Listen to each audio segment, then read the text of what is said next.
back to another episode of the Squared Circle with Daphne and Nick, where we tell you all about what is happening in the wrestling world. Each week by week, we're going over SmackDown and Raw. So let's jump in right into SmackDown. Now, before we do, please, guys, Batista Bomb into that follow if you're on TikTok, subscribe if you're on YouTube.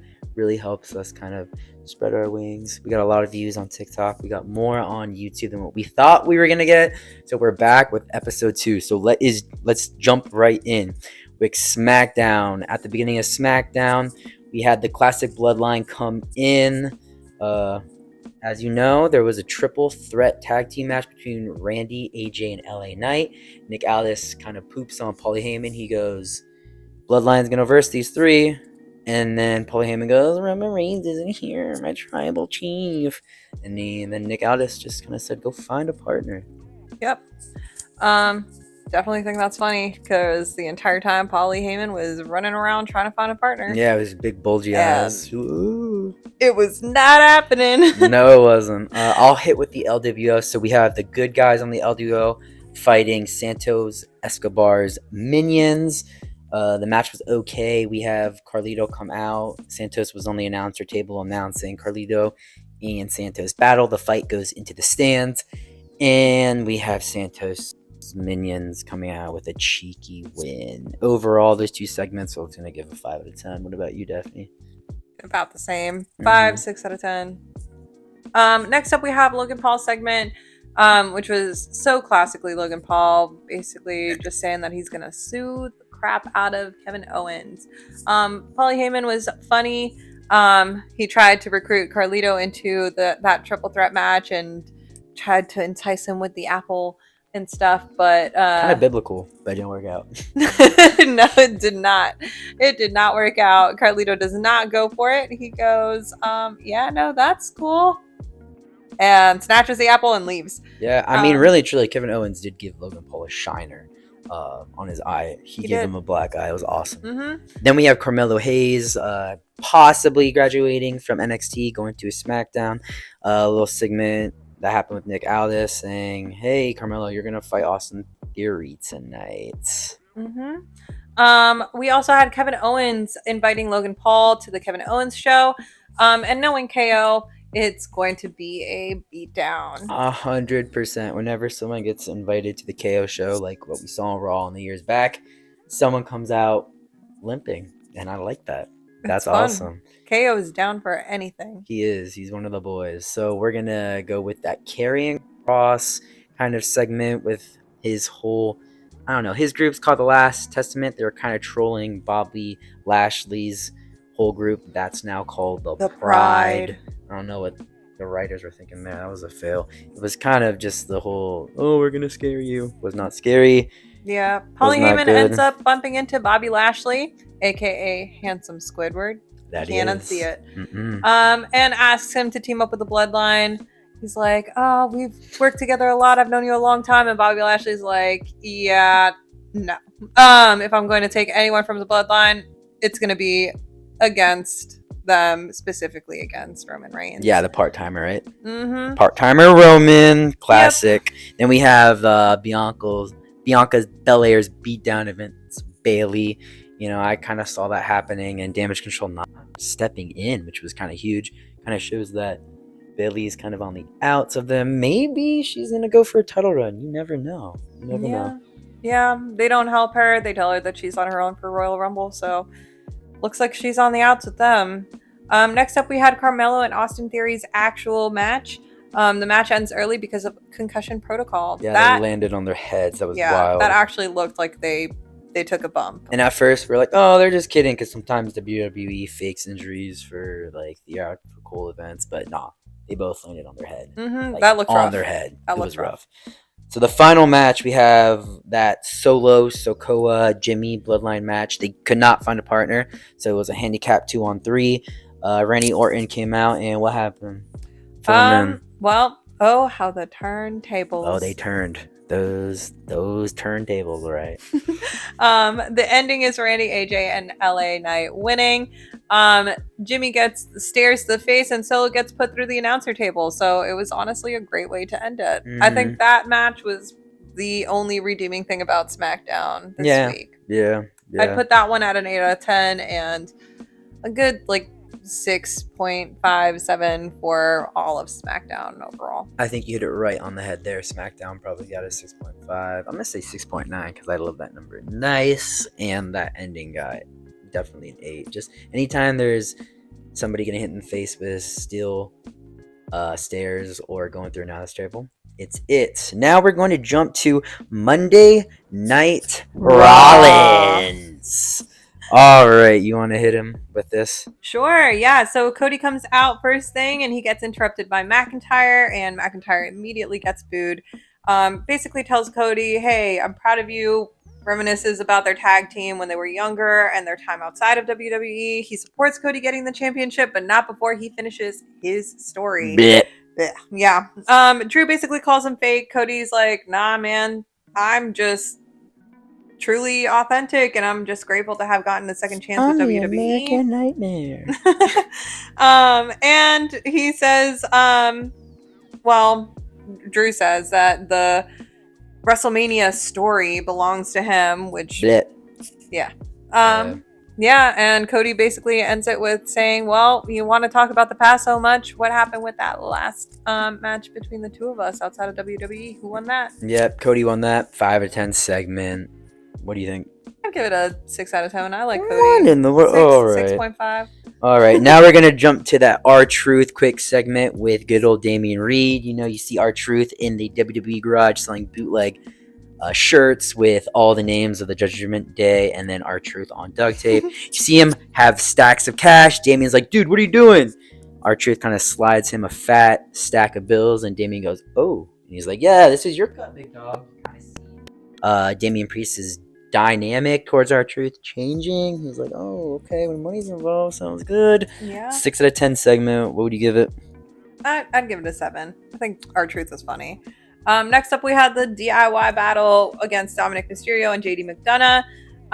It was boring at first. There's some sweet moves. Yeah. Towards the beginning was just slow. Yeah. Well, Johnny and Ciampa or Ciampa, I keep messing his name, but they need a W. They needed a W, and they got their W. Yeah. Johnny took a beating from JD and Dom, who, surprise, surprise, kept on cheating. And Ciampa wins and Ciampa tags in and gives them hell, ends up taking the win. 6 out of 10. 6 out of 10. For sure. Yeah. Then we got that, they're really trying to build up the women's division and the women's tag team. You got that Indy and Candice defeat Piper and Chelsea Green. Just kind of snooze fest, I wish I could be more interested in it, but it's just not there. 4 out of 10 for me. I'm going to be honest, I tune out anytime Chelsea Green is involved. So. And Chelsea, do you notice that Samantha Irving doesn't go Chelsea Green? Yeah, she now does like Chelsea Green. So something's going on. It's like nails on chalkboard. We don't know what's going on, but something's definitely going on. Yeah. Next up, Gunther talks about how he's going to go into the Royal Rumble and just destroy people. He's gonna go through the men's division. Good old boy Ludwig Kaiser is with them. Kaiser starts talking, and Xavier comes out to interrupt Kaiser.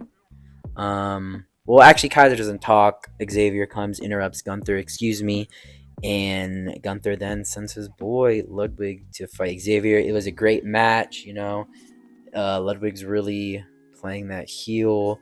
The match ends in a DQ. What happens after that?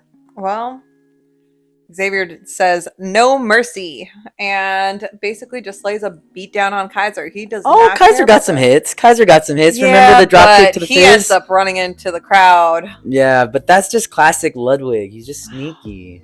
That's not sneaky. That he was running scared. He drop kicked him in the face. No, with the steel chair. That was sick. That was sick. Yeah, no, he got some hits in, but ultimately Xavier was like, look, two can play the brutality game. Definitely. For sure. But Xavier got some color on him.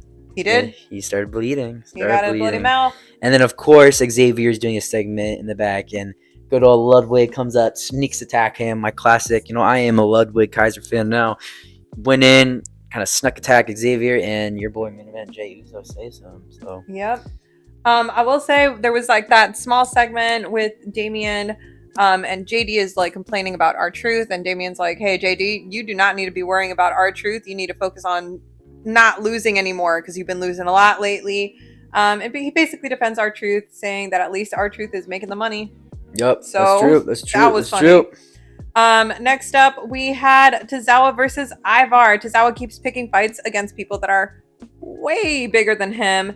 Maxine Dupree distracts Ivar long enough for Tozawa to take Ivar down. Valhalla, Ivar's little girlfriend or whatever, goes after Maxine because she's mad at the distraction and Ivar losing. And then Tozawa gets squashed by the 300-pound Beefcake. Beefcake Ivar. That's his new nickname. Beefcake. Yeah, he moonsaults on that top rope and just 300 pounds hitting you. Oh, it just sounds so... From the top rope? Ooh, I'll be surprised if he did not break some ribs. I would hate for that to happen to me. Anyways, let's go to the next match. Actually, 5 out of 10. What do you rate it? I'm gonna give it a 3 out of 10. It wasn't very entertaining. It was like maybe a 5-minute match, if that. However, there was a segment right after that where you see Alpha Academy with Tozawa, and Chad Gable kind of like almost kind of hints at him taking Ivar potentially in the future. Well, we'll see. All right, moving on to that Rhea Ripley segment. So Rhea comes out, she's the champion, tells the division she's on top. We have the man, Becky Lynch, coming in, interrupting her. Becky came in confident, but a little unconfident at the same time. She said, "I don't know if you're better than me. You could be better than me, Rhea. But the only way to find out is for me to run through the Royal Rumble, get that dub, and face you at WrestleMania." Rhea then tells Becky she'll see you there. 5 out of 10 segment for me. Yeah, I appreciated Rhea kind of taking a little bit of a humble stance for once, and accepting a challenge from someone. So I'm gonna give it a 6 out of 10. Oh, and before we continue, guys, our rating is this. 5 out of 10 is average. 6 out of 10 is above average. 7 is good. 8 is pretty good. 9 is excellent. And 10 is just perfect. There really won't be many 10s. I just wanted to say that because some people were confused about the rating system. So it's not like teacher rating where a 60 is failing because we're both teachers, but it's more like a 5 is average, 6 is above average, and so on. There won't be many 10s, just to let you guys know, but we just wanted to clarify our ratings. I'm going to jump into that R-Truth and The Miz versus the Judgment Day, Damian Priest and Finn Balor. That was at the beginning, R-Truth just drops all this money, and it was Finn Balor's cut of the money. He takes the money, tries to shove it in Finn Balor's coat, pants, and Finn Balor this time is like, "What are you doing?" And then the Miz is on the side like, "What are you doing?" Like, this is supposed to be a wrestling match. So just really funny comedic relief that we need in the WWE. JD then goes up to R-Truth like, "Where's my cut, bro? I'm in the Judgment Day." And R-Truth goes, "Dude, you're not in here. You don't get a cut. You're JD McDonough. Like, who are you?" It was also really funny that he walked out with Judgment Day. Exactly. He walked out in the back of Judgment Day. They went and walked out, and he was kind of straggling in the back. Just really funny comedic relief that we need. Of course, Finn Balor, Damian, they are the tag team champions. They're not going to lose that match. You could see that Damian was kind of not trying to hit R-Truth at all. He didn't really want to do much damage. He tells R-Truth at the beginning, "Don't tag in, don't tag in, stay out." But at the end, you see R-Truth and Damian kind of square up. Damian south the heavens him and makes Finn pin him. So what do you think that segment was? I'm honestly gonna give it an 8 out of 10. I do enjoy the comedic relief, and I just think that R-Truth is just such a funny character. So they need to keep him. Yeah, for sure. Funny. I don't know how this is gonna pan out with like R-Truth getting, hurt like that. Probably emotionally. Definitely emotionally, because he's living in delusion. But yes, I'm gonna say 7 out of 10 segment really good. Yeah. Next up, we have Shinsuke Nakamura saying that he's angry that he didn't beat Cody last week and that he's hungry for a title. He says Cody needs to watch his back at Royal Rumble and that he's going to win Royal Rumble.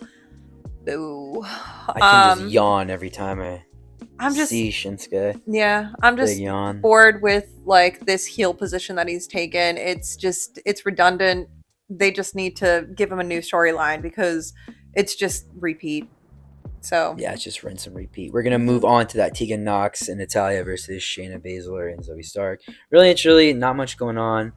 Shayna then gets the win with a headlock and submits Natalia. I'm gonna say 5 out of 10, just an average match. Natalia is just so consistent with being with WWE, and she's taken like 10 losses in a row. So yeah, I'm gonna give it a 4 out of 10. 4 out of 10. It's just boring to me. Solid. Now we're gonna move on to Seth main Rollins event. and Never Hinder the Jinder Mahal's match. So Jinder comes out with his beefy boys. I'm gonna call them his massive minions because those are 2 huge dudes coming in. I think it's over 600 pounds, both of them. Seth Rollins, of course, comes out to a standing ovation. Minutes within the match, you see Damian come out with his briefcase. Then both Jinder and Rollins kind of hit each other, start laying the smack down on each other. They're both down for the count. At some point, Priest then acts like he's going to cash in, and then guess who comes in? Drew McIntyre. Finish it. The Scottish I Warrior. know you want to finish it. So they start having a little scuffle. Rollins takes the briefcase to the face from Jinder's massive minions. Jinder does his signature, and Rollins kicks out. Classic storyline, of course. Yep. Kick out. Rollins then counters and is able to stomp Jinder and takes the win. Curbed him real nice. I was expecting a little bit more. I was expecting a title change because there was reports of added pyro, but just was boring. For a title match, this was boring. Jinder did a great job, though. He came out looking absolutely beefy. Not saying he's on stuff, but that boy was beefy. Yeah, he's huge. He's huge. But I don't think that Rollins is going to lose it so close to Royal Rumble and then WrestleMania. It just doesn't make any sense. So I would give the match a 7 out of 10 just because I do enjoy seeing people like go out into the crowd, and it was just very chaotic. So exactly 7.5 out of 10, I think. Okay, I'm gonna give it a 6. I'm gonna give Raw probably a 7 overall this week. What do you think? Good. Wasn't great. It was good. I'd give it an 8. Wow. I give it an 8. I appreciate R-Truth. I think the storylines on Raw are a lot more fulfilling for me personally than SmackDown. So. All right, now we're on to our predictions. Let's get the predictions for the Royal Rumble because it's only a week from Saturday. So let's do men's winner, women's winner, and then that fatal 4-way. Daphne, why don't you start it off? So, definitely think that Cody is going to take it. I think it's about time he takes it. For women's, I said Nia Jax last week, but I would very much like to see Becky Lynch take it. I would like to see the man take it. And I think that it's definitely a possibility. I'd like to see a match between Rhea and the man. And the fatal 4-way. I am still of the opinion that someone's going to come in and interrupt that fatal 4-way just because of like all the sneaky crap that Solo and Jimmy and just the bloodline and all of them do. Like, I could see that going south. And I don't know that Roman Reigns is going to keep it. And then, The Rock takes it from him at WrestleMania, or if he's going to lose it and, The Rock takes it from someone else at WrestleMania. But I think that The Rock is probably going to end up taking it at WrestleMania regardless. All right, I'm going to say Cody wins. I'm going to say either Cody or CM Punk because either one of them has to win. Women's, definitely Becky Lynch. That fatal 4-way, Roman is retaining. I don't see him losing. He's a part-timer. I just don't see him losing until WrestleMania, where either Cody finishes the story or something happens. So, yeah, that concludes it. Thank you so much, guys, for tuning in. Again, Royal Rumble is a week from Saturday. We are going to be doing a video before Royal Rumble and a video right after it because we are hyped up. But yeah, thanks for tuning in. Daphne, do you have any lasting words for them? Don't forget to like, follow, subscribe, and we'll see you next week. Batista bomb into the like, Batista bomb into the comment, Batista bomb into the follow or subscribe. Please, we need it. Yep. See you next week. All right, guys. See you later. What's up, guys? Welcome to the Squared Circle with... What did you say? I don't know. The squirt. We're gonna keep that for the bloopers. Okay. All right. Let's start that over.